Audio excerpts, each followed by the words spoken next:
ऐका ना मंडळी, या डाएटच्या जमान्यात शुगर फ्री पेढा मिळाला तर तो आपण गिल्ट फ्री खाऊ शकतो ना.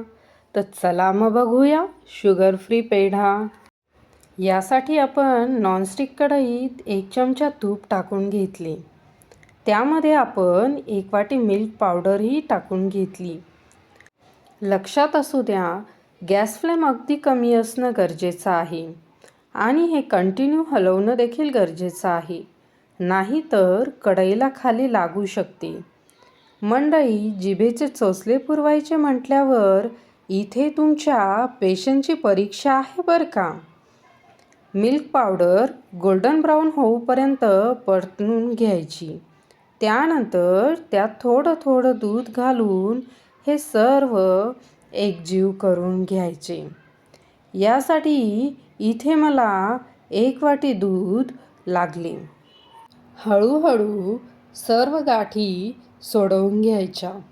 जोपर्यंत मावा कन्सिस्टन्सी होत नाही तोपर्यंत हे व्यवस्थित परतून घ्यायचे. त्यानंतर त्यात 1 वाटी किसलेला नारळ घ्यायचा. तुम्ही तो मिक्सरलाही फिरवून घेऊ शकता. हे व्यवस्थित एकजीव करून घ्यायचे. नंतर त्यात 1 चमचा तूप टाकून घ्यायचे. नंतर त्यात खजूरची पेस्ट टाकायची. इथे मी 12 खजूर घेऊन त्यातील बी सेपरेट करून त्यात गरम दूध टाकून अर्धा तास भिजवून घेतले आहे.